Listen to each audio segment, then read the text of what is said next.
Halo teman-teman BP Podcast, balik lagi di BP Podcast bersama dengan Ivan Sebastian. Hari ini mau bahas sesuatu yang lagi viral banget.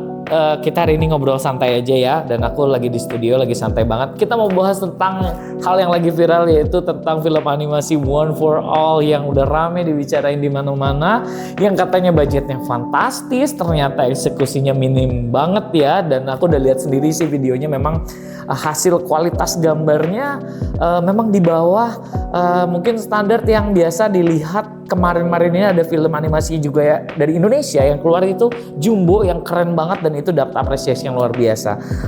Sebaliknya, film animasi yang ditampilkan pada tanggal 14 Agustus ini tentang film One for All ini, animasinya kualitasnya justru berbanding jauh dan terbalik dengan animasi Jumbo yang telah ditayangkan kemarin. Nah, netizen juga kemarin ramai banget di perbicaraannya di salah satu stasiun TV CNN. Ada hostnya yang menyampaikan bahwa pada saat proses produksinya membutuhkan waktu sangat singkat, dan bahkan juga hostnya juga membacakan pertanyaan-pertanyaan dari netizen yang jujurnya waktu saya nonton tuh juga jadi ketawa. Apalagi pada saat dinyatakan gimana ceritanya, netizen bertanya gimana ceritanya Pak di balai desa itu ada bisa AK-47 gitu ya. Ya walaupun dari produsernya menjelaskan bahwa konteksnya saat itu ada kegiatan 17 Agustusan di mana ada drama lah ya, katanya drama bahas tentang kemerdekaan di mana ada tentara Belanda yang nantinya akan menggunakan senjata. Tapi ya mungkin bentuk senjatanya juga kan bisa kita lihat di video dari trailernya bahwa senjatanya mungkin bisa lebih dirancang lebih kelihatan mainan ya. Kalau yang ditaruh di rak dengan barak militer asumsinya jadi kayak senjata beneran. Atau mungkin juga karena bisa jadi nih, maaf ya, mungkin dari aset yang dibeli itu nggak di sensor lagi nih, ternyata di sana tuh ada alat mungkin ada properti yang berupa senjata, cuma karena kelihatannya kecil nggak kelihatan gitu ya. Tapi semoga sih nggak ya, memang bener-bener ada mau drama ya. Dari komentar-komentar yang ada, kita lihat aja deh langsung nih cuplikan video dari trailernya. Kalian bisa kasih komen di kolom komentar, menurut kalian gimana kualitasnya sih ya.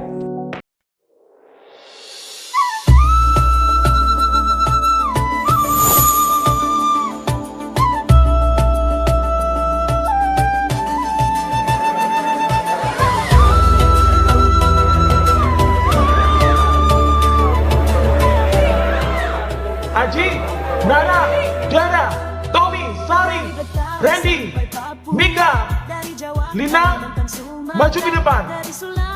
Kalian berdelapan kami pilih jadi Tim Merdeka. Satu untuk Tim Merdeka. Kok ini bagaimana? Bendera. Beta buka gudang, benderanya hilang. Aduh, itu bendera harus ketemu sebelum besok subuh. Siapa lurah? Berhenti, jangan lanjut. Bagaimana ini? Aduh, bagaimana ini? Awas, hati-hati Raka.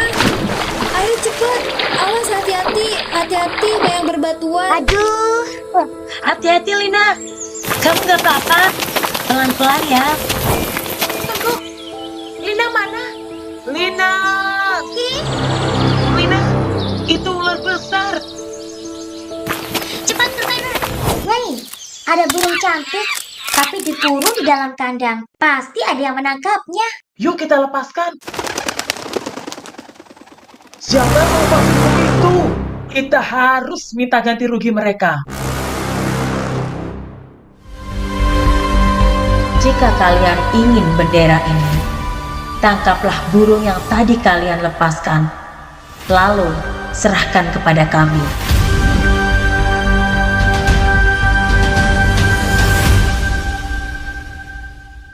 Nah, tadi udah lihat sendiri kan videonya ya. Sebenarnya sih secara story menurutku pribadi sih bagus ya. Cukup edukasi untuk menceritakan bahwa kita lihat dari sisi positif dari ceritanya, ingin mengibarkan bendera Indonesia yang mana benderanya itu hilang.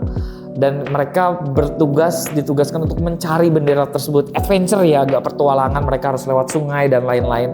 Sebetulnya bagus, cuma eksekusinya yang sayang minim banget. Dan ada fungsi yang namanya editorial atau kontrol untuk sebuah film. Contohnya pada saat burung keluar nih, suaranya kok monyet gitu ya kan, gimana ya, harusnya kan audionya Tapi dicek dulu dikurung sebelum di dalam tayang gitu kandang. ya. Mungkin pas trailer juga harus dipersiapkan gitu ya, karena itu kan akan ditonton oleh publis ya.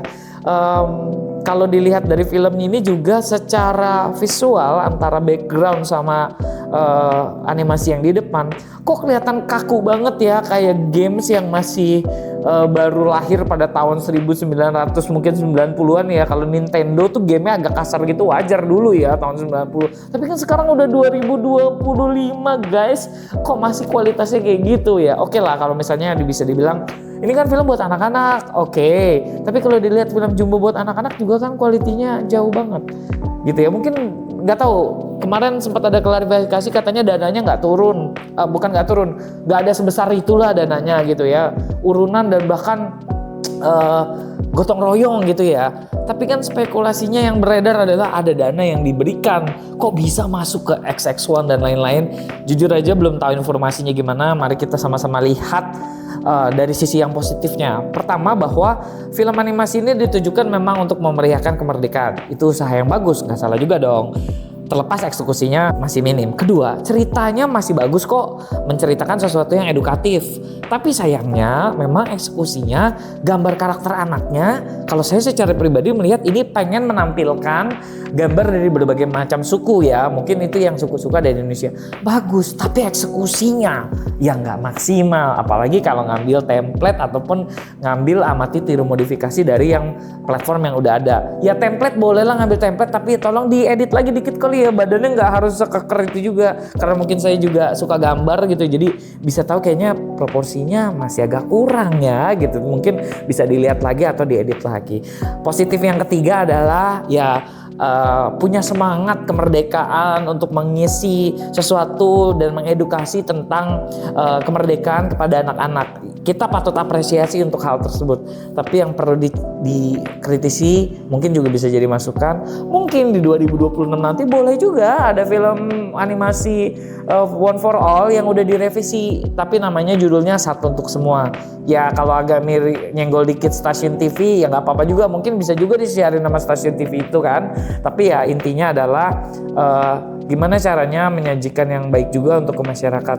Mengenai narasi yang besar, dana yang diberikan ini besar, ya terlepas daripada itu ya namanya film animasi sejujurnya pasti anggarannya cukup besar. Tapi ya besarnya juga mungkin gak sebesar itu juga kali ya, kalau dengan durasi yang mungkin sekian. Ya saya nggak tahu sih secara detail, tapi paling tidak kalau dananya besar ya paling nggak bisa dibuat jauh lebih maksimal. Tapi kalau terlepas memang dananya terbatas, ya kita harus bersyukur sih, maksudnya masih ada orang-orang yang mau menyampaikan pesan kemerdekaannya, menyampaikan spirit kemerdekaannya untuk masyarakat, terutama untuk generasi anak-anak dan generasi bangsa mendatang gitu ya. Itu yang mungkin saya mau sampaikan, dan juga kita ngobrol-ngobrol santai. Buat teman-teman yang punya pendapat boleh dong kasih kolom komentar, atau kalau ada info-info menarik juga boleh banget kasih informasi, kasih link bawah ini. Ternyata ada disklarifikasinya nih ya, ada disclaimernya, bahkan ada sesuatu yang bisa disajikan data lebih akurat tentang ini. Poin yang mau disampaikan adalah kita tetap harus bersyukur bahwa di momen kemerdekaan ini masih banyak orang-orang yang punya spirit kemerdekaan. Kita harus apresiasi itu. Dan buat teman-teman, mari kita sama-sama mengisi kemerdekaan ini untuk sesuatu hal yang baik. Kritik kita terima untuk mengembangkan bangsa ini, tapi kita juga harus menerima kritik itu dan juga merubah kritik itu menjadi sesuatu hal yang baik dan lebih positif lagi. Itu saja yang mau saya sampaikan, dan jangan lupa tetap ikuti channel BB Podcast. See you on the next vlog. Bye bye.